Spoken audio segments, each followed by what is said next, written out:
We're talking about life after life and consciousness and all things spiritual again today on the show with the wonderful Virginia Drake, who has had many near-death experiences and miraculous healings.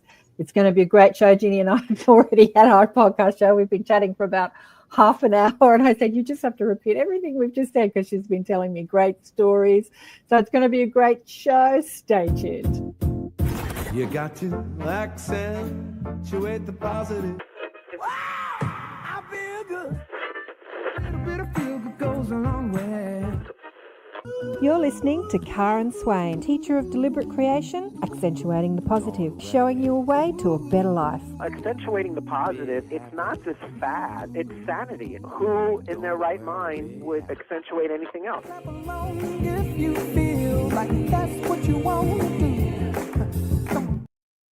G'day. Welcome to another show, Accentuating the Positive with Karen Swain on the United Public Radio Network and the UFO Paranormal Radio Network on 107.7 and 105.3 FM, syndicated radio all over the place, hitting around 120 countries. And we are streaming on 8 platforms: YouTube, Rumble, Odyssey, Twitch, and Facebook. And my guest today is Virginia Drake. Welcome to the show, Ginny. She likes to be called Ginny. Thank you very much. I really am looking forward to this. We've been, as I said, we've been chatting already. We've been chatting for about half an hour. I get people to come on half an hour before in case there's any tech problems. And often there's Heidi. Hello, ladies. There's a few ladies coming online from Boulder. And there's Puss. What's Pussy's name? Hello, Puss. His name is Baby, and he talks. Baby. Yeah. He talks. The talking cat called Baby.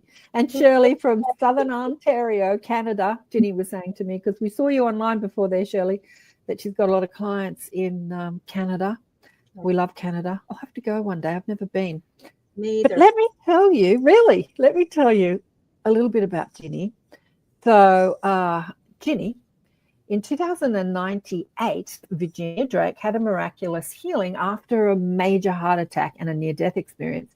It was then that she became interested in the mind-body-spirit connection and the impact these forces can have on one's health and relationships. She's devoted over 25 years, probably more now, to investigating studies of meditation, natural healing, quantum physics, and how the electromagnetic field of the human body works in connection with the healing process. Virginia has worked in the field of education, social work, counselling, consulting, motivational speaking for over 30 years. She holds a master's degree in education from Georgetown College and a teaching certificate from Eastern Kentucky University and a BS degree in social work from the Murray Kentucky University. You're well studied, Sally. You're well studied. Her main message is we are here to wake up to who you really are, beyond the flesh, to the self as soul. And the truth will set you free. That's what you wrote when you filled out the request form. The truth will set you free. But I found Ginny through, different other people's podcast shows, and I was brushing up because, it's months before I put people on the show when I reach out to people. So I was brushing up last night on a few of her shows, and we were talking, you were on Jeff Reynolds' show, the Jeff Mara podcast. And in 2024, wasn't it? Was it 2023 or 2000? And it went viral. It had over 1 million views. Yeah. And still moving fast. I'm still getting people talking to them. Yeah. I didn't actually find you through that particular podcast, but I was just looking last night because I love Jeff and he's been on my show and I've been on his. It was great talking to Jeff. But yeah, I think that was his most viewed podcast. And we were sort of talking about like when things go viral, like how does that work? Just that time. And you were saying, do you want to say what you could feel the energy when you were talking that you knew something was going on? Absolutely. That's what I knew. I knew that my heart had opened up. And I mean, when I'm talking, usually I'm a motivational speaker on stage normally, and I could feel that. But when I was on this video, I knew what I was saying was so true and so exact. And I could feel it. And I could feel the energy coming out of my heart going out to the universe. So, yeah. Yeah, something was happening. Because it's funny, and then you're on somebody else's podcast show a few months later, and he got 45 views. So Jeff gets over 1 million, and then this guy, like, go figure. You know, I call it spiritual algorithm. I mean, there are algorithms, you know, on the podcast on YouTube, but spiritual algorithm. But you've had extensive experiences, even when you were a child. We were talking about before we came on the show what Ginny could perceive as a child. Where do you want to start? Do you want to start as a child, or do you want to start with the heart attack? Start as a child, because All right. you know, that's what people don't want us. You know, they want me to talk about this big one, but I wouldn't have been with that big one unless I had all of these others. But I was my mother's 7th miscarriage in 1951 and survived it. I was only at 7 ounces, and people thought, well, in fact, my mother's doctor told her, said, I don't know if she'll make it. And they were just astounded that I could. And my mother had to have clothes made for me because I was so small. And as I got older, I could see things. I could see ghosts. I saw the red eyes. And this is what a lot that came out on that one video is that I could see the red eyes. They would come through the closet, and I would see them at night, and it scared me to death. I was in fear of all of this for a long, long, long time, just terrified. What are red eyes? The red eyes. Well, obviously, I'm not the only one that could see it, because a lot of people on that one video that I did with Jeff, people came out of the woodwork, said, we've never had anybody say that they've seen it. And I had seen it. I mean, they came in with big black, red eyes, and they would be there. They looked very reptilian. Uh-huh. And how I knew that is because I got really sick when I was a little girl. And I remember looking down, and there was a reptilian hand on my hand, on my wrist, holding me. And I was really, really sick. I had a real high fever, and it kept just patting me on the wrist, saying, it's going to be okay. It's going to be okay. Oh, and so the red eyes are ETs, like interdimensional. I don't know, because when I finally confronted the fear of even having that, I remember saying, that what is that all about? And it said, that's about your fear. If you are in fear, we look like that, demonic. It looked more demonic. And it said, but when you go back into love, we look like angels. Okay. So it's all perspective. Uh-huh. Uh-huh. And once I dropped the fear, I started seeing a whole different understanding of life in general, of the perspective of there is love there. I could do things differently. I saw things differently. It was amazing. It opened me up to really understand my fears more than anything. Heidi says here that she had a little miracle baby born at 25 weeks gestation. Wow. Just 1.8 pounds. Yes. Wow. We didn't want to come in, obviously. I mean, I was fighting, I think. I didn't really want to come in. And when you said your mother's 7th miscarriage, she was having a miscarriage. Like she had, so she was having a miscarriage, but you were born alive. Yeah. Well, at how many weeks? I was 7 months. Wow. I was premature. And she just stepped over what her problem was. And this is, women have that today. They put a rubber band under a woman's womb now, because her womb, she could get pregnant, but the weight of the baby would not abstain into the womb. And she would, she'd slip, or it would cause a miscarriage. And I was the only one that lived past the 7 months. Wow. That's amazing. So did she have children before you, or you her first? I'm the only child. Oh, okay. And I am also the only Drake. I'm the last Drake of this line. Oh, wow. See, it's a big deal. That, when you realize lineages and bloodlines, they mean a lot more than what you think. Especially in America, we've never really looked at our lineage and why that's important, why we're here. I had to do a lot of research, because being Drake, and I went to London, England, and that's when I realized I'm not from here. I'm from England, because the minute I hit the land there, I felt like I belonged there. And wow. that's my ancestry is Sir Francis Drake. Oh, wow. There you go. That's amazing. Yes. That's incredible. That's beautiful. Yeah, my lineage is English too. Yeah. I've had past lives in England. They weren't happy ones. So I didn't love being in England. And when I went to England, I would go into certain places and I would fall down.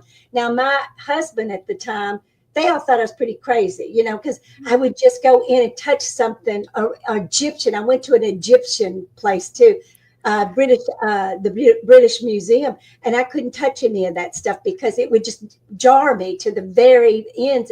And I wasn't that awake to understand it. It frightened me. Yeah. Okay. That when you don't really understand your abilities, you become frightened by those abilities sometimes. Yeah. And that's what I teach is I don't want people to be afraid of who they really are. Yeah. So getting back to the red eyes. So as a kid, you could see ghosts and you could see the red eyes, and you had a hand on your hand. It looked reptilian. And you were sick, and it was saying, it was comforting you, like the red eyes, even though it looked scary, he was comforting you, saying, you'll be all right, you'll be all right. Yeah. And did you get better after that experience? Did you have a sort of healing from that? Or I was fine. A couple of days later, I was fine.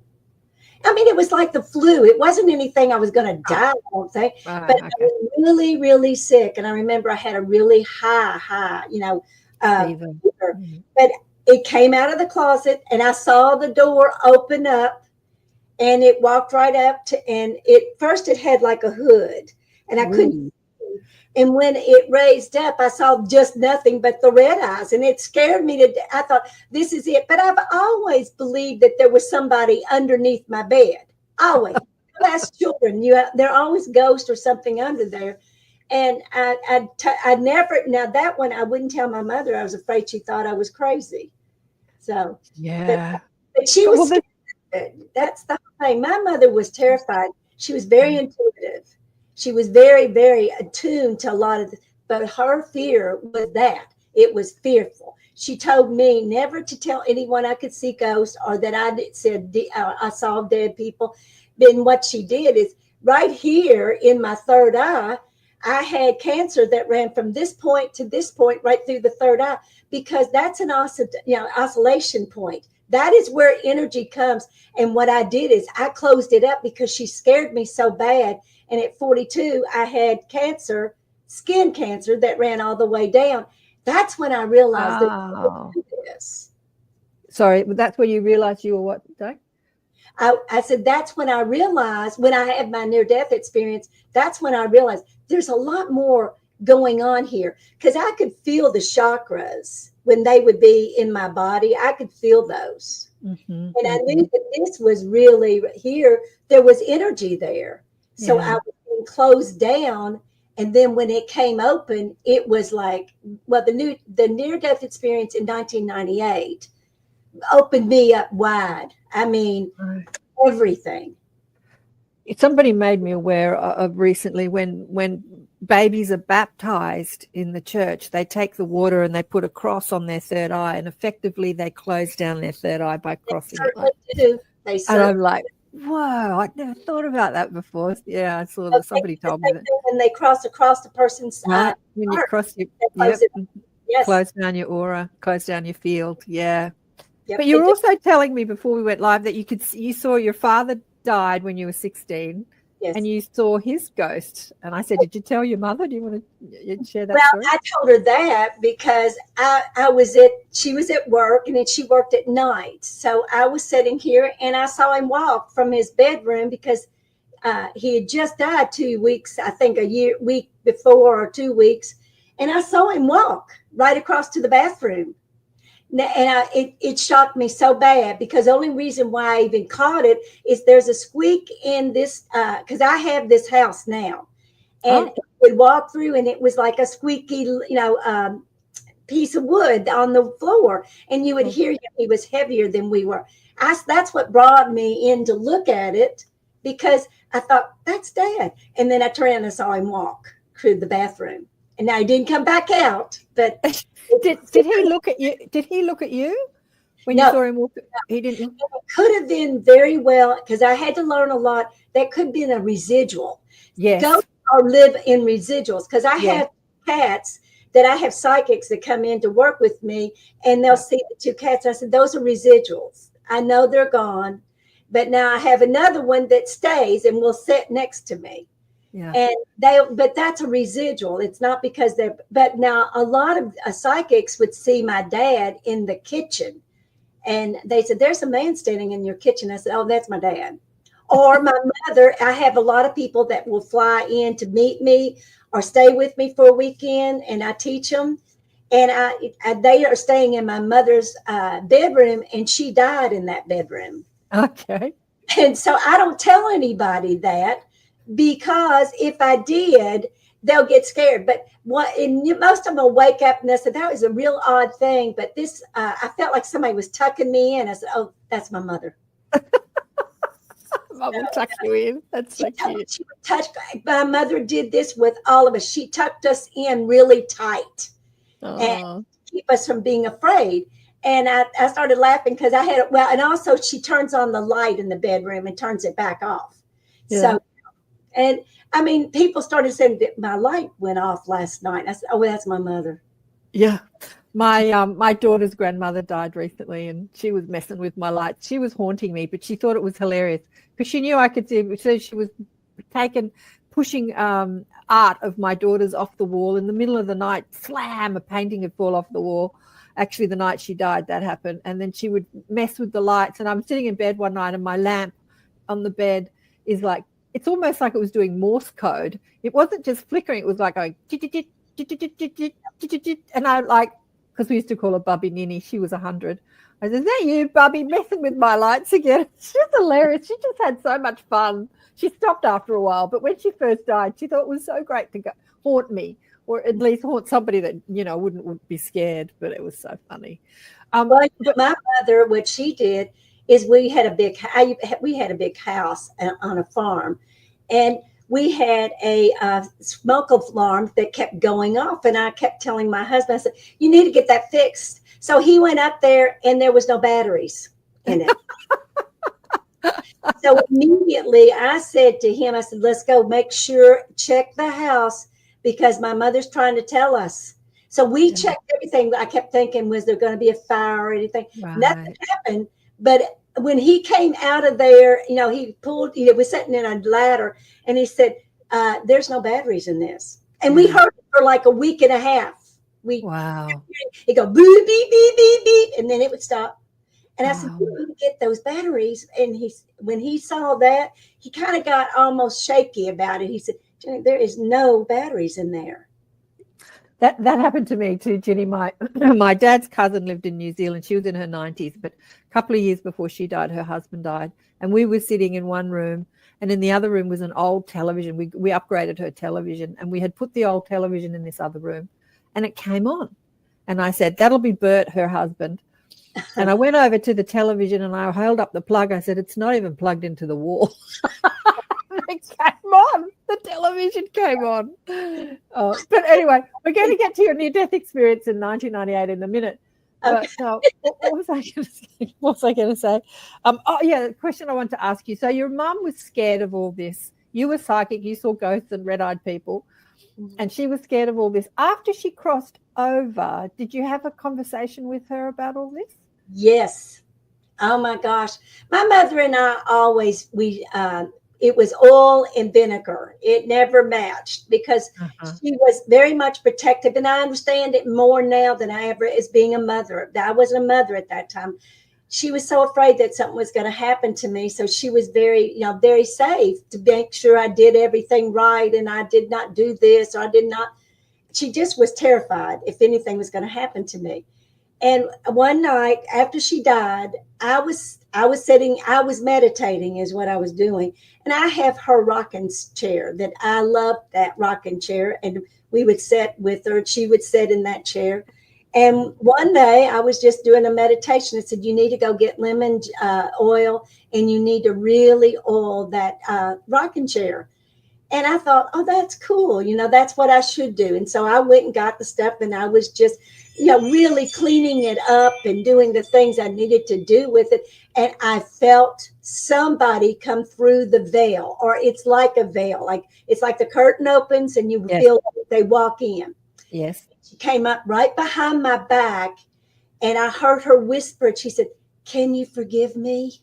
Mm. And I thought, Mom, Mother, you weren't ever needed to be, worried about that. But I felt her embrace me from my back and put her arms around me and held me real tight. And she said, "I love you, and never forget that I love you." And it was beautiful, because I always believed she was so uptight with me that she really couldn't enjoy me, because my mother didn't touch a lot. She didn't hug like women do normally. And I got like that in a way. I had to tell my children, I said, this was the way I was raised. I just didn't do a lot of hugging and embracing people.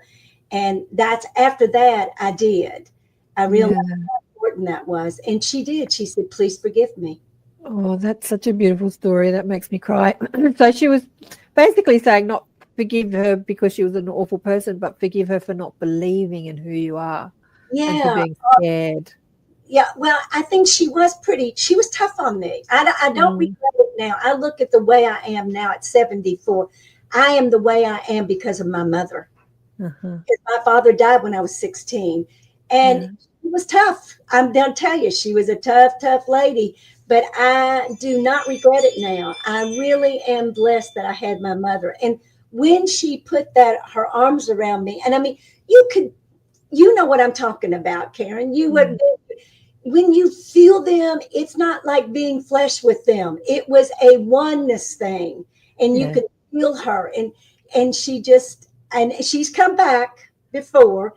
Like I said, she still lives. She died here in this house. And if I have guests in there and they're staying in the guest room, they'll get tucked in, or their lights will go off. And I never tell them, because if I tried that before, and when you tell them, they're already expecting it. So I thought, because when they came in, they usually come in and preface. They said, "That was the weirdest feeling. The light just came out of nowhere." And then I finally have to tell them, Yeah. But no, I don't regret. And then I live on Angel Avenue. Oh, really? That's funny. I live on Angel Avenue. I've been on Angel Avenue since I've been 8 years old. Wow, that's amazing. That my father and mother had in the 50s. He was in World War II.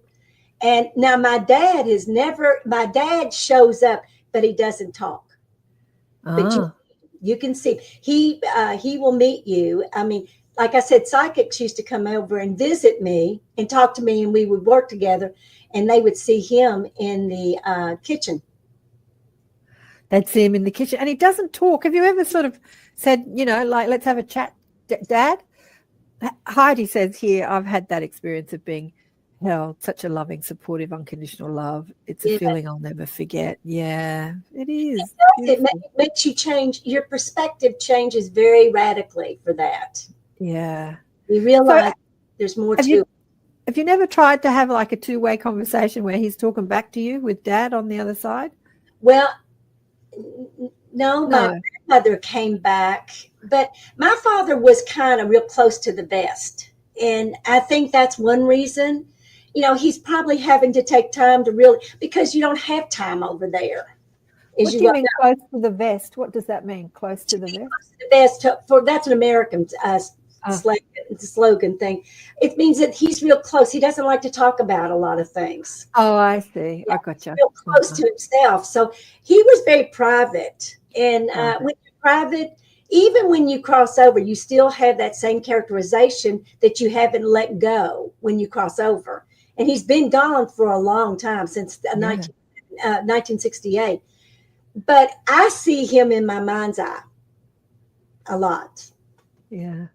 So, well, let's fast forward to 1998. Okay. And you had this heart attack. What happened? Well, what happened was, it really was the week before my heart attack. I was at the farm, and it was June. School was getting ready to end, and I was going in, and we were doing harvesting. I was doing tomatoes. I was doing canning. and it was a really hot night, not afternoon. So I came back in, and this TV was on in the den, and I was the only one in there. And this guy had he had like oxygen. He looked horrible, and he kept saying, "Don't get a heart transplant." And he obviously had incurred a heart transplant, and he was explaining how bad it was. And he said, "Don't get one," but he kept saying it, "Don't get a heart transplant." And he would lean into the screen, and I kept thinking, God, yeah, is he talking to me? So this is somebody on television. This is somebody on the television. Yeah. And he was telling the story about whatever happened, and he looked horrible, but he kept, and then at one time, it's like everything kind of very slowed down in the room with me. And he leaned into the screen and said, "Don't get a heart transplant," like that. And I thought, oh, well, I'm only 46 years old. I walk 4 miles a day. I'm healthy. And I raised my hand literally and said, "I will not get a heart transplant. Don't you worry about that." And the next week I'm looking at one. Yeah, amazing. And that really, everybody says, "Did you do it?" Absolutely not. They were all upset with me when I went in there. Well, when I went in, I thought I had indigestion. I had the 2 weeks before that, there was acid reflux. I'd had an attack in my classroom, and the ambulance came, and I was so embarrassed. I thought, oh my God, I'll never go back there. And this nurse, this man that was talking, he said, "Oh, you'll probably come back a couple of times thinking you're having a heart attack. Everybody does." And I thought, well, I will not go back in there and embarrass myself again like that. Well, when I started getting it, the really bad, I even went and got in a hot tub. They can't imagine that I didn't die right then, because I had 100% clot in my aorta. It was already there. It's called the widow maker. Wow. And they were shocked that I did not make it through. I mean, they couldn't believe it. But when I went to the hospital, they got me all straightened up. That's when I had an out-of-body experience in the emergency room. And I kept thinking, why is myself over in this corner, but I feel like I'm in here too? So how can there be two of us? So I was really, really confused. And I kept thinking, well, they shoot you up with a lot of drugs at the beginning. And I thought, it's a bad drug day. It's just, they're doing something here.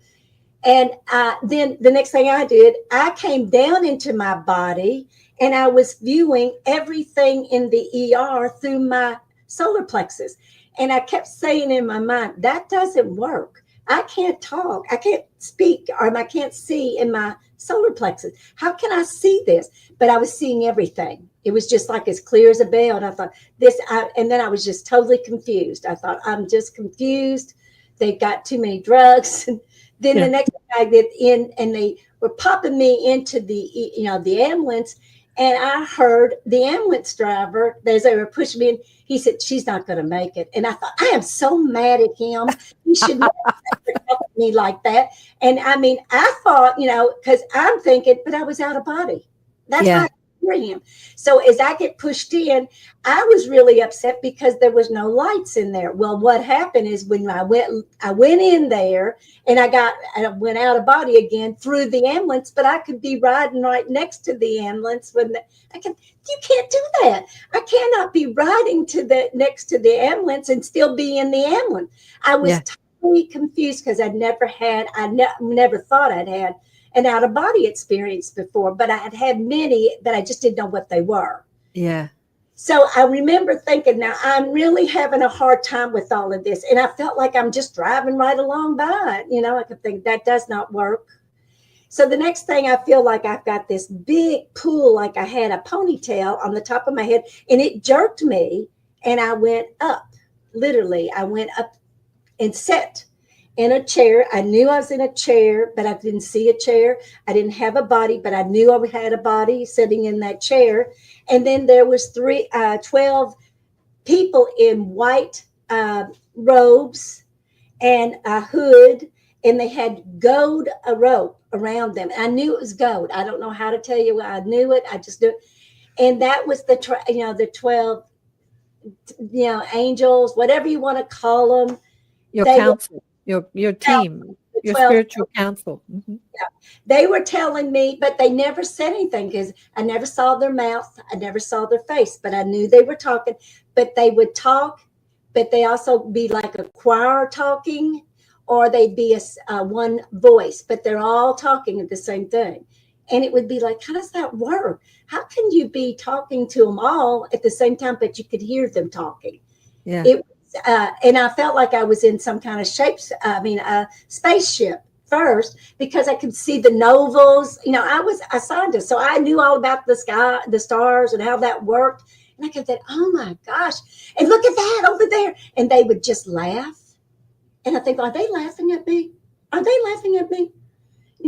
But you're not talking, you're telepathically communicating with them, and it's a different experience altogether, because you heard everything. I mean, yeah. You knew everything, you heard everything. That one was amazing to me, because then I came back in, and then I went on into the hospital, and I was still out of my body, because when they took me out of the ambulance and the wheels hit the tarmac, or the road, it brought me back in. And I thought, wow, where am I? Who is it?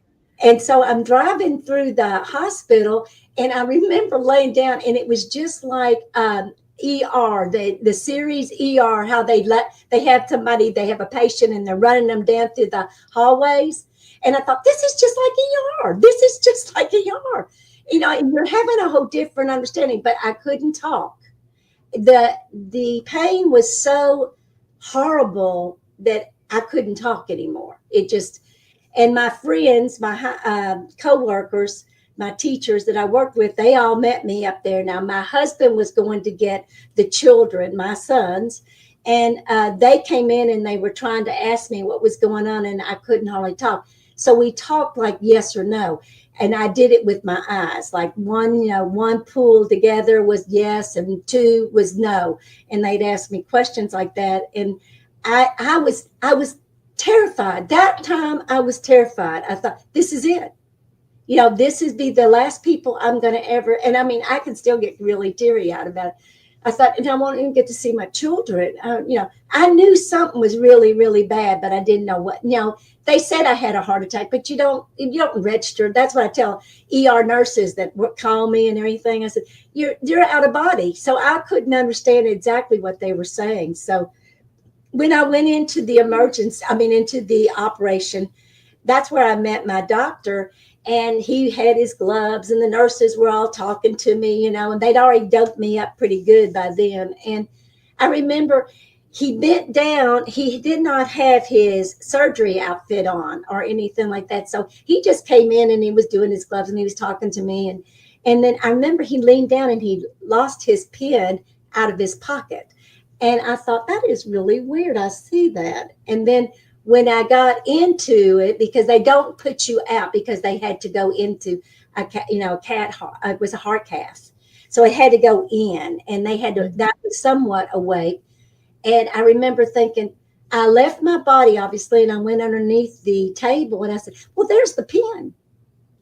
And then he had Kohan shoes, which is very expensive shoes that I used to wear. And I thought, oh my gosh, he doesn't have any booties on. Now, if he gets any blood on those shoes, I'm going to get really mad, because I'm not going to pay for those shoes. Now, the craziest things you think the craziest things. Yeah. I mean, here I'm dying, and I'm worried about his Kohan shoes. Worried about him getting blood on the shoes. Well, because he didn't have those little booties on. And I thought, I got a booty on. I mean, you think, and I kept thinking, why am I even caring about that? But it doesn't matter, because you think your mind is in a different state of mind than your soul. And that's what it is. It's a split. And you go in, and then you come out, then you go in, then you go. And I remember I was telling somebody on a podcast, they said, well, that's not, oh, yes, it is a near-death experience. You're out more than you're in. So, well, it's interesting that you say that you're in and out simultaneously. I've had that experience too, of being in the body and out of the body. Like, I knew I was in my body, but I also knew I was viewing my room from the ceiling, Yes. And I could see through all the walls as an experience that I had. And I could see my daughter waking up to come in. But I knew I was in and out of my body simultaneously, like we are multidimensional. Yes. And I remember Nancy Rhines. I had Nancy Rhines on the show, one of the first near-death experience, maybe the first near-death experiencer I put on. She was hit by a small truck. She was on a bike, and so she was smashed to smithereens. But as she's being dragged under the car, she's viewing it from outside, like watching herself but she's also in a body. So she said she had that experience. She was an atheist too before that. And she saw the accident happening from outside the car, but she's also in her body being dragged under the car. So yeah, it's amazing that we can have that view of being in the body and out of the body simultaneously, right? Yes. I mean, and when I started doing all these podcasts, there was a lot of people said, well, that's not near death. I said, honey, I don't know how I'm more out of death, death I could be. I'm not present here, but yet I'm here. That means you're half and half. And that's what happened when I had the strokes. I had 2 strokes, and I was with a client, and she saw me go out of my body and leave and come back in. She saw it. Yeah. And because I wasn't afraid anymore after that. The first stroke, I wasn't at all. I thought I'd been hit by lightning.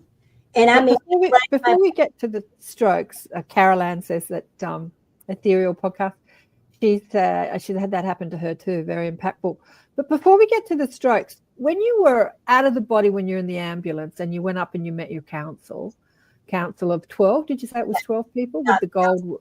Did they relay any messages to you? Like you said, you were talking telepathically, or they were talking telepathically to you. What were they saying to you? Do you remember? Well, basically what they weren't saying a whole lot. It was all done by, a different kind. It wasn't words, but they were reassuring me that what was going on, it was normal. Okay. That, you're not crazy. That is a chair that you're sitting with. That is your arms. But I kept thinking, how is that? I could put my hands on my body, but my body wasn't there, But again, what I had to do a lot of research with this too, because I still thought I had a body. That was the whole thing.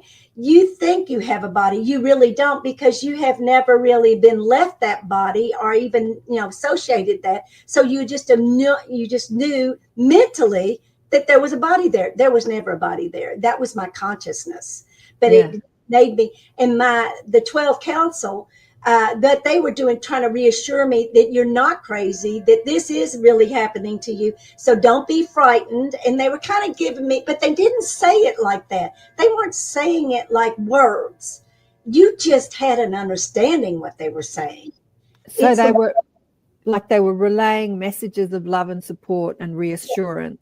Yeah, reassurance. And so you felt that love and support and reassurance, but you would interpret it like you're now interpreting it into how that felt as an understanding. Is that what you're trying to say? I had not gone to the higher consciousness of God, what I called God, which is, I remember when I went over to that, and it was God was all white light.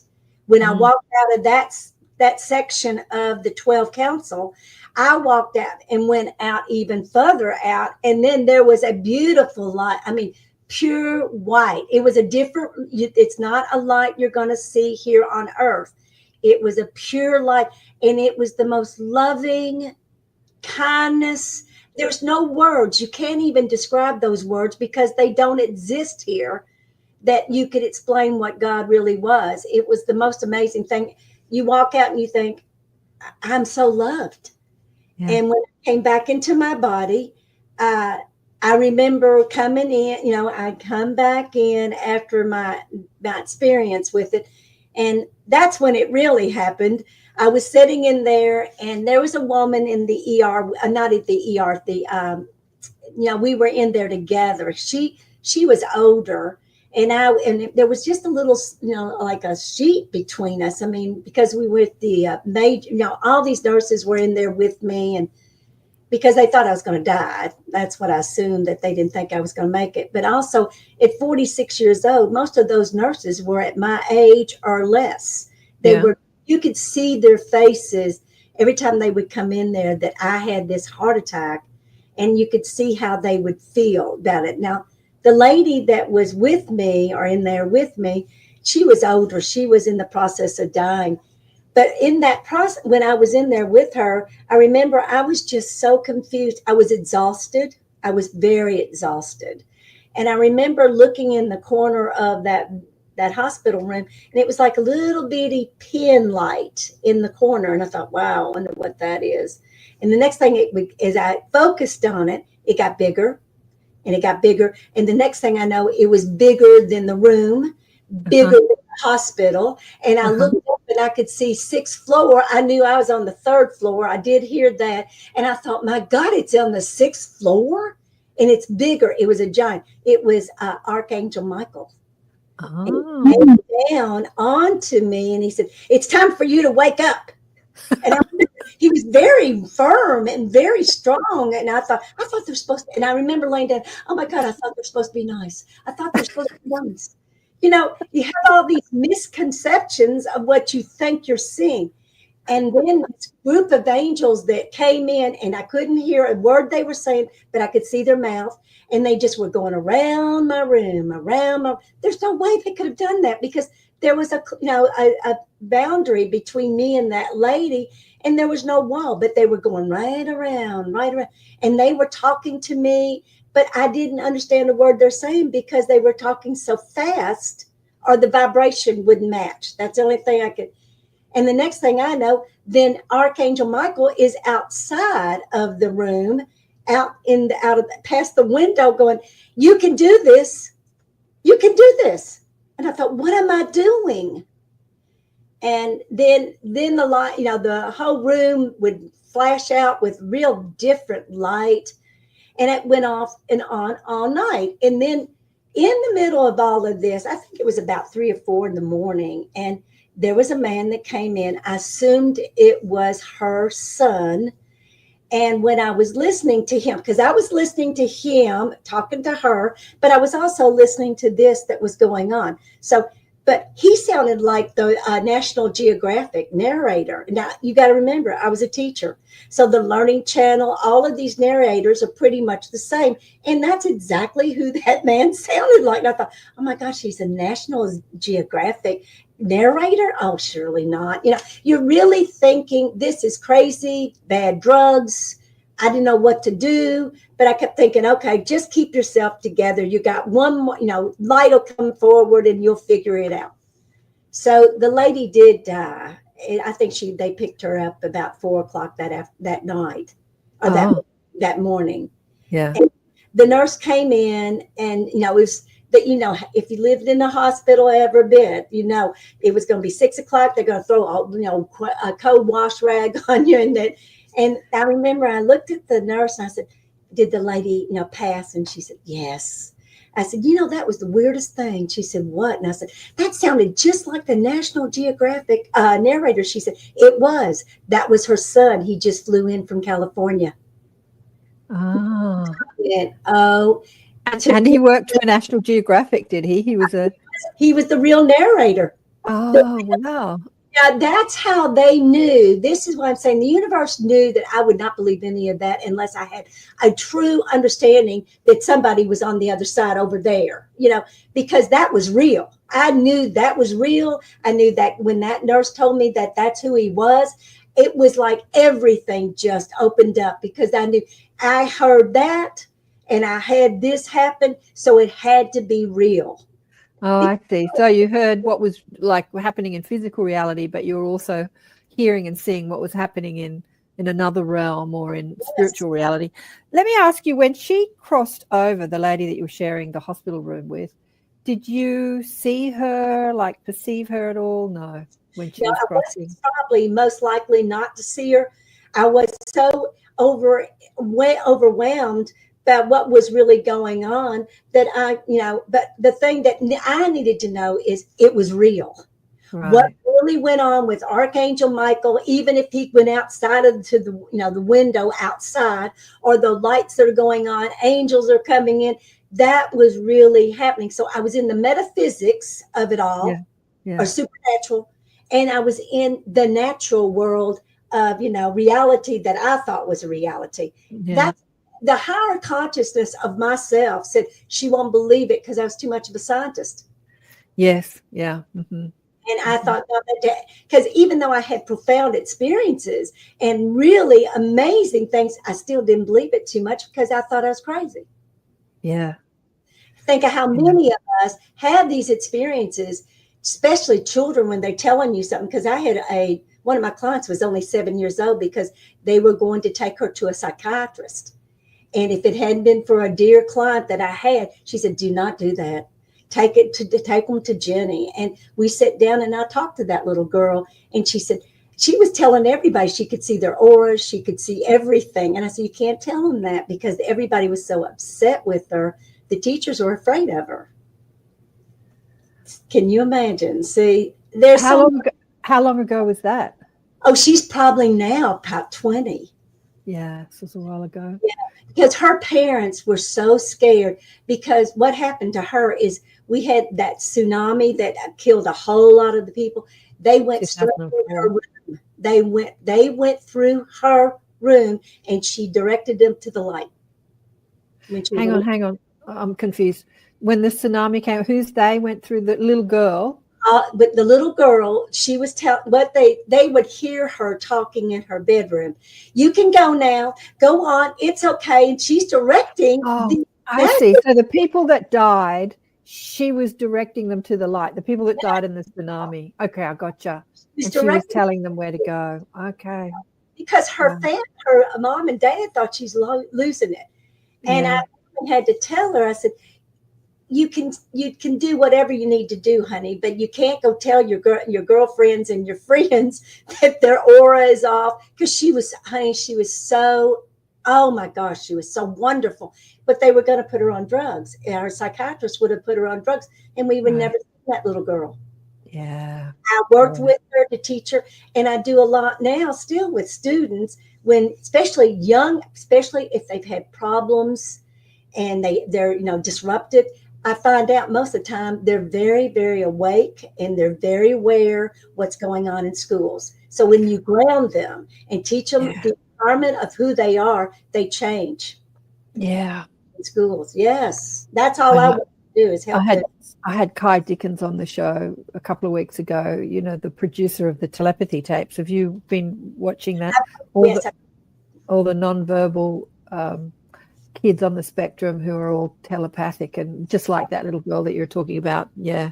But getting back to your out of body near death experience, I think I heard you say that you could turn it. You saw yourself turning into particles, and you went everywhere in the universe and explored everywhere. Was that same one in 2000? That was after. I had a lot of things that happened after that. But what it was is I went to the theater, and it was Lucy. If you've even watched that movie, it was called Lucy. Now, I did not know anything about particles or, I knew that I could do a lot of things, but I did. And there was a movie, and what she did is she broke into particles. And the next thing I know, I'm into particles in the theater, but I'm way up in the top of the theater trying to figure out how do I get back into my body. I could see my body, and I could see the back of my head. And I think, now how am I going to get up there or go back in there? How did I do that? Yeah. And I had this guy that was right above me in a theater. He had hot popcorn. I could smell it. I knew exactly who I was, where I was. So I pinched myself enough to where I could come into my body. And the person that was with me in the theater, I tapped her on with my little finger, and it brought me back. And I did that with my husband a lot of times because I would go out of my body in the middle of the night, and I would go into I'd be paralyzed. And I'd had to learn how to really squeeze my whole beingness in one little finger so I could tap him so I could come back in. But I didn't know that's what I was doing. Okay, so when you were going out of your body, you couldn't move your body. Like when you felt yourself outside your body felt like paralyzed. But then you sent like some sort of thought stream, energy stream into your little finger to move it. Somebody, if long as I could touch somebody or touch somebody that was alive. That's the way I thought it was, because that's how I would do it when I had my husband. And this happened in a theater. So I didn't know how to get back in. I didn't know how I got back in. And that's how I did it. I did the same thing with my ex-husband, or my husband at the time. I would push my little finger. I push all that force in that finger so I could just tap somebody and it would bring me back in.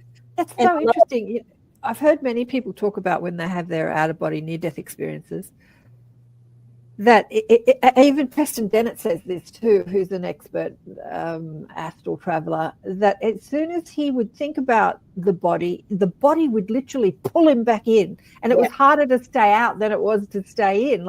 Or when he was deliberately learning to astral travel, and he said that when he'd get out of the body, as soon as he got excited, he's like, I'm doing it. Even the excitement will like pull him back into the body. It's like, oh shucks, I'm back in. But like when he's out of body, that pull of the body, it just keeps sort of asking you to come back. But you weren't experiencing that. You were not experiencing the pull of the body asking you to come back. Yeah. No, because I was stuck out there, and then I was really concerned. How am I gonna get back in? How do I do this? Yeah. But I had practiced, because I had I would be paralyzed in the middle of the night. It was horrible. You'd be stuck and you knew something was in there around you, or you thought, I'd go into fear. See, a lot of this is about fear too. If you're in fear, your body will, shut down for you. And it was like, I had to learn. It took me 5 years to learn what happened to me and how to learn to practice, because then I could do it anytime I wanted to. I can set, that's what I was telling you with Jeff Maher. I was dancing out I went through a window, and I was dancing out in the universe with God, just discussing whether I should maybe I need to retire. And I came back in, and within 10 minutes, he had asked me to be there. I would like to interview you. And Ginny and I were talking before we went live about how did she get on the Jeff Mara podcast, and his name is Jeff Reynolds. His wife's name is Mara. And he called the podcast Jeff Mara, but his name is Jeff Reynolds. And she was out of body dancing with God. I love this. And then she was thinking, maybe I'll retire. And she comes back in a body, and then he reaches out and says, come on my podcast. What the worst thing was about that is I was bored. And I said to the universe of God, I said, I've been bored. Boy, did that hit. Oh my gosh, for a year and a half, I had people, I had 50 to 60 emails every day. I had to do everything. I thought, I'm not bored anymore. And my producer said, don't ever tell God you're bored ever again. And see, I didn't even know what viral meant. He called me up 2 or 3 days after the interview, and he said, what have you done? I said, what have I done? I don't know what I've done. What do you mean? He said, it's gone viral. I said, what does that mean? I had no idea. So it was, and I had to hire him. He's a student as well as a friend. He said, don't ever do that again. Don't ever tell God that you're bored. That's so funny. So that was in 2024. I think things have calmed down since then. Oh, absolutely. Like over 1 million views on YouTube, just on YouTube. Yeah, because he's on several other platforms. We don't even know. Oh, I'm on about 25. Yeah. It ran through it so fast. I've never seen anything like that in my life. And I've been doing this, like I said, since 2001. So Jeff thought that you had done something spooky to make that show go viral, because that's his most viewed podcast on YouTube. So he thought that you'd done something to make it go through. Like, what have you done, Ginny? No, he's never. We talked after the second one. We did the second one. That was only 70,000 views. But he said, I've never seen anything like this. I said, well, I can't tell you what I felt, because I have never done this before. So I had no idea what that meant. I was just being like I am right now. I'm not, holding back on anything. I'm saying it. The only thing I can think of is when I did have a Jesus experience. He stayed with me for 18 months after my near-death experience. That's where I learned about the Bible. And I have a big Bible. I was a Catholic at that time, and I had a big Catholic Bible. And he he had it in his hands and it turned into water. And he looked at me. Now, I was a lifeguard and a manager of swimming, and I was a swimming coach. He had the Bible went into water, and he said, dive in. It's very simple in there, and you'll find out the truth. And that's what I did. So how long after the near-death experience? So let me get this straight. So you've had the near-death experience when you're 47 in 98, and then you've had about 5 years of trying to adjust to the experience of being out of body a lot after that. Yes. And dancing with God and turning into particles. And so how long after the near-death experience did you have the Jesus experience? Oh, that came in about 6 months later. So basically, what were you doing when you had that experience? I was I was informed that I needed to meditate. You were meditating. Yeah, I was going to learn to meditate. But I'd also, during that meditation, I recognized that I could see flowers would talk to me, birds would talk to me, the grass told me, and I had a farm. The grass said, you don't have to mow me. All you do is ask me not to mow, to grow. And I remember telling my family, my ex-husband, my husband at the time said, you're crazy. And he would do this, like, oh my gosh, she's a crazy person. And birds, I could walk in. I was doing walking and everything. And they would go, hi, Jenny, how are you doing? It's so glad to see you. And I thought, oh, my God, did that bird just talk to me? But the most impressive thing that I think I've ever really, there's two of them. I was standing in the field at the farm, and I just reached up and tapped the sky. And it went, va-vom, va-vom, va-vom, va-vom. And I said, I did that. I know I did. Then that's when everything came forward. I mean, and I laid down in a quilt. It was on a Sunday, and I wasn't going to go to church. I just told my family I'm not doing church anymore. I'm going to lay in the field because that's what God asked me to. And they would just, oh, here she's nuts. And I took a quilt out there by the field, and I laid down, and Mother Earth came in and said, let me teach you how to breathe. And I laid on top of the ground. And all of a sudden I was there with her, and she took a breath through my entire body and opened me up to what the universe really is. She was beautiful. She told me that you don't have to do anything. I can recycle myself. What I need from you and others is to love me, to honor me, to be respectful to me. That's all you need to do. And I'll take care of the rest. And I would tell everybody my experience, and they would just go, roll their eyes. And in my little small town, I was highly I was respected in here, and they all thought I'd lost, she had she had that heart attack, not enough oxygen in the brain, she's kind of crazy. It hurt me very deeply because I did not flinch when it came to that talking. I would not. And in fact, that's how I found out that near-death experience opened me up, because my ex-husband, my husband at the time, was molested by a priest. And the dead priest came to me and told me what he'd done to him. And I was a psychiatric social worker, and I worked with sexual abuse. So I knew exactly. That man literally walked in my bathroom. I was on the toilet. Everybody thinks this is so funny, but I was sitting on the toilet. He walked through my door by himself. There was no door. I mean, he walked through it, and he came in, and he was in a priest outfit, and he started telling me what he did to him. And I thought, I've been married at that time 27 years, and my husband never once told me. Oh, wow.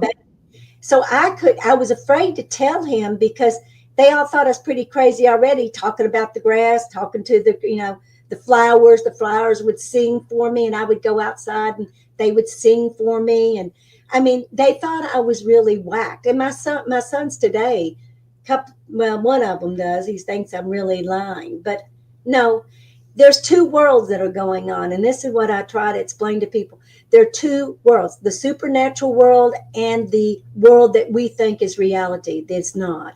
It's an illusion. And once you really understand that you walk that's why I called it the narrow road. I was trained by that 18 months with Jesus about the narrow road is through your heart. You've got to learn how to use that narrow road. The Bible spoke in a way that, I was raised first as a Baptist, so I knew the Bible. And then I went to being a Catholic because of my father's death that he went through. It opened me up to see that there is so much more in this world that I didn't want to miss it ever again. Yeah. Getting back to you talking to Mother Earth, I had a beautiful woman on the show quite a few years ago. What year was it? I think it was just 2020. Yeah, so 5 years ago. Belinda Womack, who was a scientist, and then the angels came to her and said, "You work for us."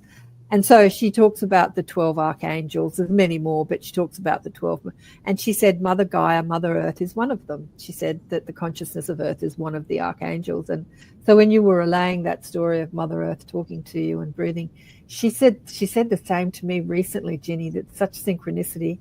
I was doing a guided meditation, and she said, "Breathe with me. Get everybody to breathe with me. Get everyone to tune into my breath. And let's breathe together, breathe with the earth." And so when you said that about her asking you to breathe with her, it just like, wow, that's exactly what she said to me really recently, like in the last few months. Yeah, breathe with me. See, that gives me chills. I know that's correct. Yeah. Yeah. But let's go back to, because you're skipping along, here we go so fast. Let's go back to husband's priest molesting him. Coming to you and telling you and asking for forgiveness, and then you having not known about that, did you tell your husband that happened? No, I was too afraid to. No, it all, let me tell you, it all worked out the way. I told the priest, I said, "Look, they already think I'm crazy, and I'm sitting here on the toilet, and you're in my bathroom, and you didn't walk through my door. I really am questioning my whole beingness of crazy, and I'm not going to do anything. If you want this to be given out or told to Ron, you need to make sure you do something well. You better think of something, because I'm not going to say it." Because my family thought I was nuts. They wanted to have me committed. So is Ron still alive? Are you still with Ron? He's no longer with us. Okay, but when he was in his body, you never told him of that experience? He wouldn't. Never. They wouldn't listen to me. They wouldn't listen to you. He got into I wrote a lot of my diary and it. They got on it. My sons laughed at me. They thought I was crazy. Well, when I ended up, I wasn't going to tell him. So what happened was, this is why I know it is so perfect. On Sunday morning, we always had coffee, and we had that, newspaper. And I went into the bathroom and I opened up the newspaper, and I opened it up like that. And my eyes really went down and started working. And this little bitty article, teeny weeny article, that these two priests had been, they had been found out that they were abusing children in the 60s. And one of the priests was called Father Wood. Well, I already heard about Father Wood. He was dead when I got into their family, and I thought, Father Wood. So that was Father Wood that was in my bathroom. Oh, that was him that came to you in spirit, Father Wood. And but surely, Ginny, if you told Ron, your husband, that you had spoken to Father Wood and he had told you that, wouldn't that have been evidence that you were really talking to him? No. Because he told you a secret that Ron had never told you? Well, he told everybody that he'd already told me that. And he never told me that. I've been married to him 27 years. What he did is I caught him. He had an affair. And I caught him, and he said, well, the priest did this to me. And I thought, all right, you're going to blame the priest for you having, that's the way it was said. Now, this day, he told my sons, I told her that. Well, he told me exactly what he thought he told me. But I'm a psychiatric social worker. If I looked at him one day and I said, if you had told me what had happened, I said, go back, Ron. I was a psychiatric social worker. I worked with abuse. Do you think I wouldn't have tore that church to pieces? Yeah, if you'd known. We have to do a station ID break, Ginny. Let's do a station ID break. You're listening to ATP Media, Awakening and Expanding Consciousness with Karen Swain on the United Public Radio Network and the UFO Paranormal Radio Network, on 107.7 FM and 105.3 FM, syndicated radio, hitting about 120 countries and streaming on 8 platforms. Today is Virginia Drake, call her Ginny, who's had the most amazing near-death experience.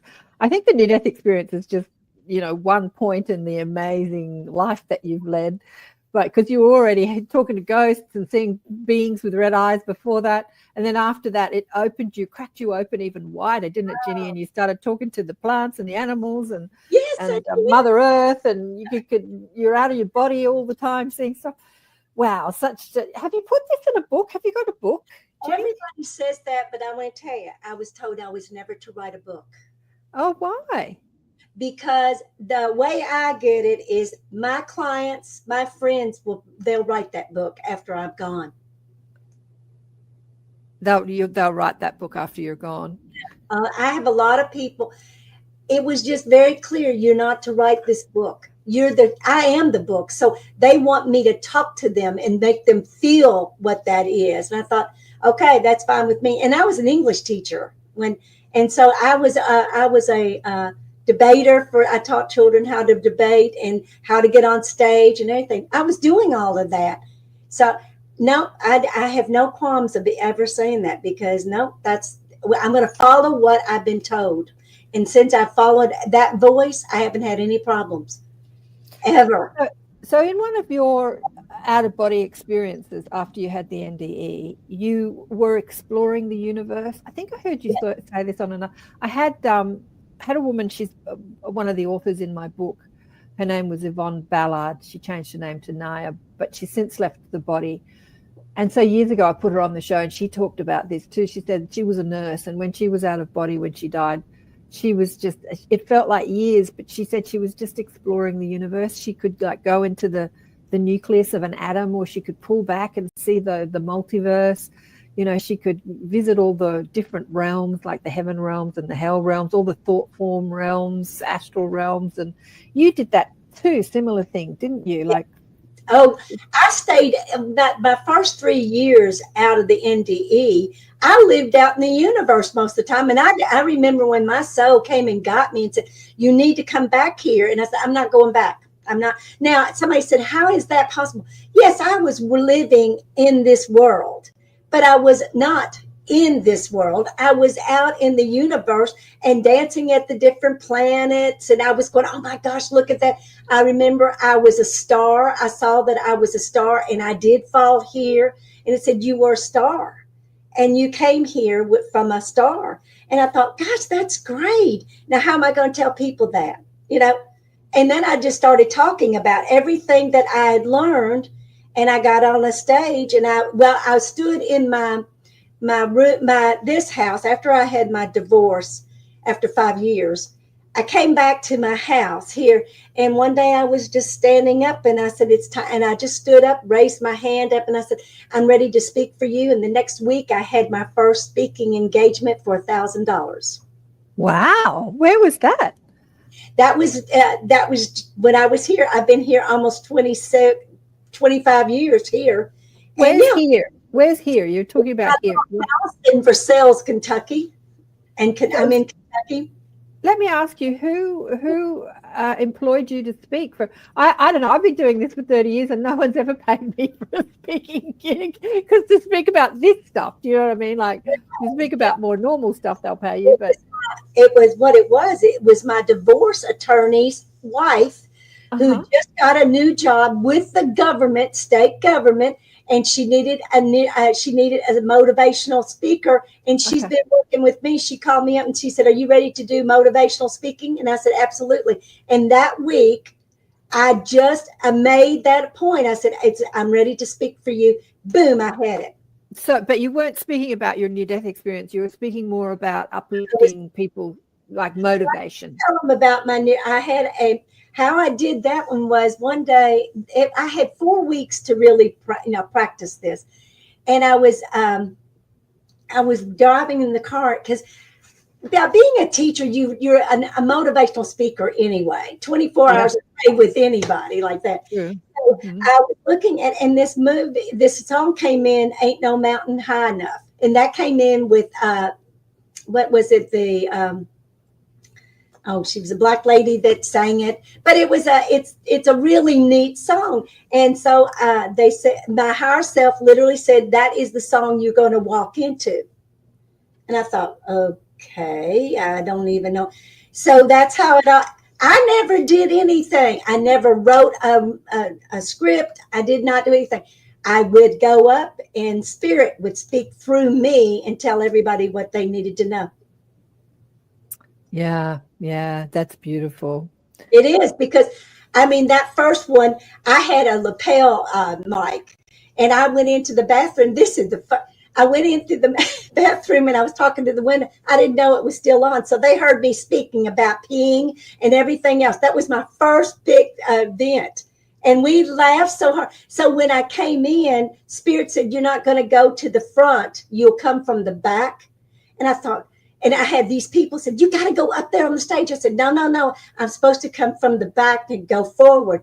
And then all of a sudden, this beautiful voice said, I want you to let everybody in the back can come forward, just like everybody in the front. And that's how it started out. That's how it was. Ain't no mountain high. I just Googled it. Diana Ross. Diana Ross. No mountain high. And I danced all the way through it and went down to people, sat in there and was just doing it. Man, I was rocking, you know. And I talked about the light of God, how that light is, electromagnetic field, and we have an empowerment. Now, this is in the state of, the state of Kentucky, in what it was called the Aging Committee. That's what I was there for, because I was older. Nice. It was. And I had a fan base then. I had all these people that were in the state with the state. I went to their conferences. I mean, I became very successful with the state of Kentucky. Yeah. I was talking about that lady that's in my book, Yvonne Ballard, who calls herself Naya Indigo. He says here, she misses Naya. She found my channel through that interview with her. Yeah, she was just this little voice on YouTube trying to get out, just like you, Ginny. She'd had this amazing experience and she didn't know how to communicate it. And she was really bad at communicating, actually, at the time. She got better. Mm-hmm. And she just would do little videos, and she was talking about the nature of time as she understood it from the other side, which is hard to wrap our linear minds around. And I found this little 10-minute interview of her trying to explain it, and I just knew that she knew, like, this woman knows stuff, like you.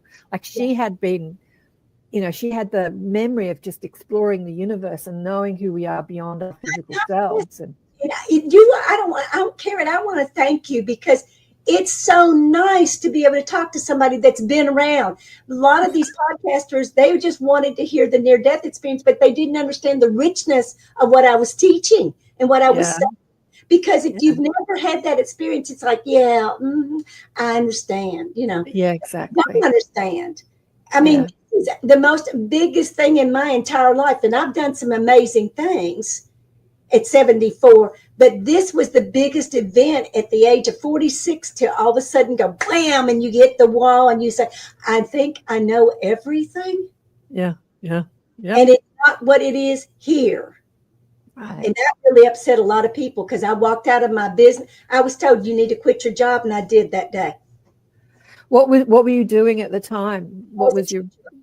Oh, you're a teacher, yeah. Mm. And what it was, I did not end up, going completely through. I went up to my principal, and she looked at me. She was very intuitive as well. And she said, are you getting ready to quit right now? What I'm going to do is, I'm not going to quit. But what you're going to have to do is, you're going to have to give me 3 weeks off, or 2 weeks, or when I say I need something, but I will not be coming back after next year. I will finish this out. And I did. But I mean, I did not do anything that they asked me to do. I said, I don't want to die like this. I said, so they were very kind. They were just glad that I was going to finish out the year. So yeah, and then when I walked out, they gave me a big reception. They were beautiful. The kids, some of the students that were still in college, they flew back in, or they rode back in to say goodbye to me. And I was touched by this. I mean, it was amazing. Well, once a teacher, always a teacher. I mean, you're still teaching. You're just not teaching math. You're teaching consciousness. I don't know what you call it. You're teaching consciousness. Consciousness. I think we need more consciousness teachers. I think all the schools should employ people that teach consciousness. Well, I wanted to teach teachers how to utilize the energy that we can bring in, because I was doing it. I remember I would be sitting in my teacher's lounge. I said, did you see how the kids, when they came up and they all hit the light bulb, and I knew everybody got it, and they all my friends would say, only you, Jenny, only you can see these things. We can't. Oh, we had a ghost in our school, and we knew, and they said, Jenny, go over there and tell that ghost not to come forward. And I said, I would just, that was before I'd had my near-death experience. Yeah, you could see them. Yeah, because I've always seen that. Indigo says here, yes, thank you, Virginia, and other guests for speaking your truth and helping us navigate this reality. So grateful for channels like yours, Karen. Thanks, darling. I agree. Shirley agrees 100%. Look, I'm just thrilled at the amount of, the amount of, like, the Jeff Reynolds, having a million people tuning into your story, and the other shows that are just going, their episodes like this are going viral. Even though my episode might not go viral, it's not about me. It's about the information getting out there in any way it can. Like, Spirit shows me that we're knocking ourselves out to get this information through channels, now through AI, through ET contact. There's just so many. But before we came on live, Ginny said to me, I had to rush back because I was at my nephew's place. I had to do something over at my nephew's place. I said, what were you doing over your nephew's place? She said, do you want to tell them what you were doing? Well, they have 2 children. They're 2 and 4, and they can see ghosts. And so can my nephew. And even his mother-in-law, she can see, because they've been hearing voices. They've been saying, there was a band that was whistling, and they knew that wasn't going on. And they said, and I kept saying, well, are you sure the children? Now, when children come in, this is what I've noticed with ghosts. Sometimes they just love being around with children. Yeah. So that's why. But the 4-year-old, what she saw, Emmy saw a little girl, and she was in the 1800s. See, I always look at their shoes. I ask them, what did they wear? And now, what kind of shoes were they wearing? That's where I'm going to tell you the dates, because I can look at the shoes where that time is. And so what she did is she said it was she said she had a white dress, but my nephew saw her also. And he called me. He said, look, I've seen her. My kids are seeing her, and my mother-in-law's seeing her. So we got to get something here. So I went over today and saged everything. But when he went into the bathroom, because I was teaching him, when he went into the one bathroom, the water's turned on by itself. And he called me, Aunt Jenny. And I went in there and I said, what's going on? He said, it turned on by itself. I said, well, this is where our location is. I said, let's start praying. And I said, do you understand that you are dead? And we did not hear anything. And then we heard, and it wasn't a pop. It's just like you have an understanding that I think that it's got the idea, because it's in-dimensional. It doesn't realize it's dead. And so I'm the time, because I see people sitting on the side of the road, and I know that they've had an accident because they look very frail. They don't know what they're doing. They look very, confused. And I just go by in my consciousness, you're dead, and then they disappear. So basically, once they know. So you're saying that a lot of ghosts, and this has been confirmed by other people who've been on my show too, that they think they're still in their physical body. Like you said, when you were out of body and you were speaking to the Council of 12, you expected to still have some sort of body, but you actually were not a body, you were light. Right. So these souls, I won't call them poor souls, they've died, and they don't understand they've died. So as soon as you explain to them, you're dead, that gives them permission to sort of like, I'm okay. And that sort of changes a paradigm in their brain or something, in their mind or their consciousness, because they're not in a brain. Yeah, because and a lot of ghost hunters don't like me to show up because I want them to go.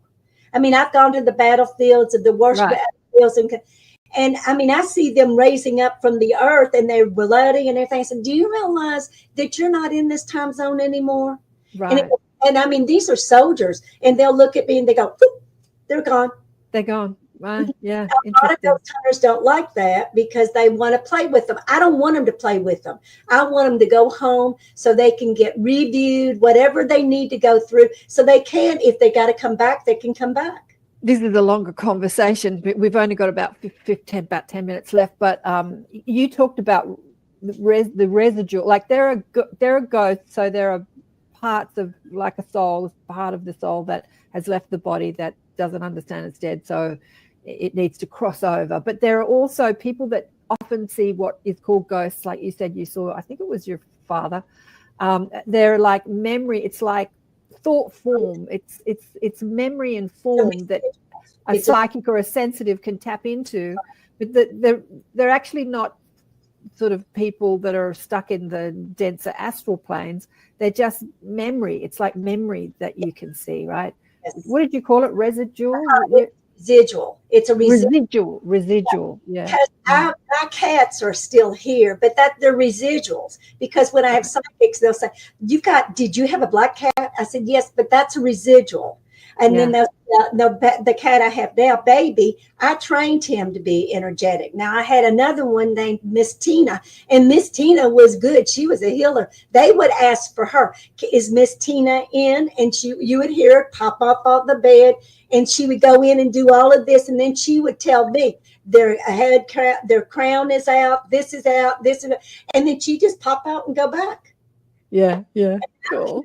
She and I talked. I mean, her brother, and it was Ike and Tina. Her brother is the one who taught me how to speak.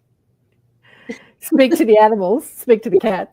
And I speak to horses. I treated horses, and they would tell me, I was with equestrians all the time, because the horse would tell me, I would tell the owner, and the horses would know that she's coming in. I would hear them say, she's coming in, because they had to get a chance to talk. Yeah. I had this guy on the show a couple of weeks ago. He was a nuts and bolts UFO guy. He's the director of MUFON Australia and New Zealand, but he's very scientific. Like you, he was a teacher. He taught science and history, technology and stuff in university. He's no longer teaching, but he said something funny to me. He said, well, you can't talk to the animals. And I said, have you not been watching my show? People come on, they talk to animals all the time. And he kind of looked at me. Yeah. Well, the trees talk, honey. Yeah. I was in a very bad winter storm in here.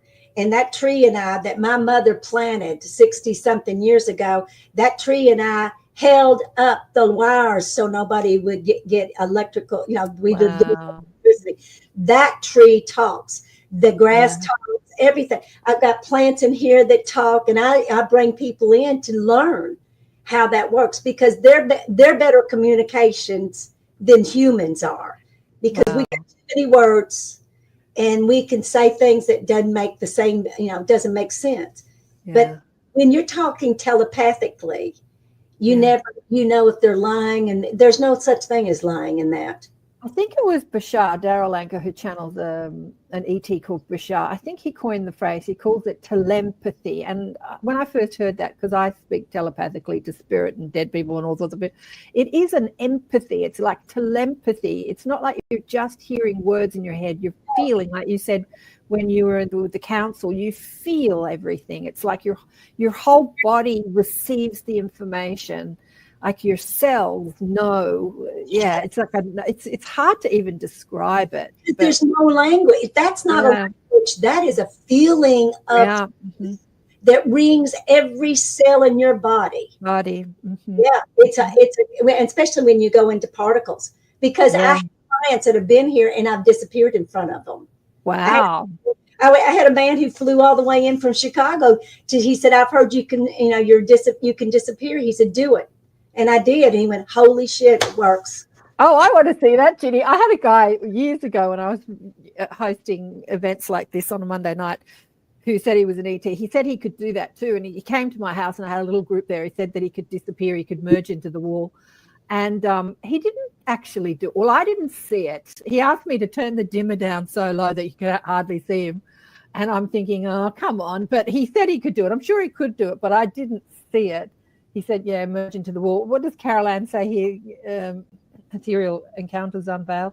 Exactly, Karen. Even if one person sees it and is transformed, it's all well worth it. I know, Carol Ann, this is talking about podcast shows that only get out of you. We're running out of time. We've got 6 minutes left. I wanted to talk about, I heard you talking about walking through plasma, which is kind of what we're talking about, walking through walls. What's that mean, walking through plasma? It feels like water. You know how when you're going through a pool and the water's about up here, and how you feel the force, but you don't see the water, the water's there. That's exactly what plasma feels like. It's water. I mean, it's not water. It's like loose jello. That's what it feels like. So this is when you leave your body, like your consciousness leaves you, and then you walk through plasma. You're a quantum physics teacher. What is plasma to you? Plasma is that it is the substance that we all have right now. It's all here. Everything is on a frequency anyway. So just because these chairs and what we're sitting on, that's in a frequency to show solidity, to be solid. But when you go into a different state of mind, like I can go into liquid, and it goes into a liquid form. Everything then is waving. Everything is soft and very movement. It's like water. And I mean, I do that when I have people here. They'll go into, and I'll say, do you see the energy of the room? And it also, what occurs to me is it gets misty. It gets just real misty. And that's why I really am not disappearing. They just can't see me through the vent. Exactly. Yeah, exactly. Oh, you are fascinating. You are a joy. It's been gorgeous to have you on the show. I appreciate you because you know what I'm talking about. I do know what you're talking about. Girl, if we can just start talking to everybody, know whatever we're doing, they can do it. And that's what I try to teach them. Anything I can do, you can do. Well, I think that on another podcast, I think that's what Jesus said to you, everything up. And he often says that to me too. I grew up pretty agnostic, didn't believe in any sort of Christianity or any religion really. And yet I had Jesus talking to me all the time, which was kind of weird because I didn't really believe in him because he was connected to a church I didn't believe in. But he always said that everything I can do, you can do too. I think he said that. It's right there in the Bible. Yeah. It's right there. And that's what I'm telling you. There's a lot of people. That's what I saw. All these people that sent me emails and they wanted to talk to me. It was over that. Yeah. That's what it is. I think, he was telling us that. I often think about his message that he brought to the earth, which I don't think humanity really understood until now. He was very much talking about this shift that we're going through now. A lot of the things he said were sort of predictive about this time on earth right now, because it's only now that telepathic psychic abilities are starting to come more into the mainstream, and they've stopped being called woo-woo or crazy or demonic. There's still a lot of that going on, but it's only now that and he was talking about that. We got 3 minutes to go. What do you want to say before you go? Last message. Well, what I just want to say is that whatever I can do, you can do. And the more you can get out of your own mind and really fall into your heart and feel what the truth is here. Don't believe anybody. Well, there is a thing, it's Isaiah 2:22. Place no faith with the man who breathes through his nostrils. Yeah. Without nostrils, honey, don't listen to what they're saying. Yeah. It's of the spirit.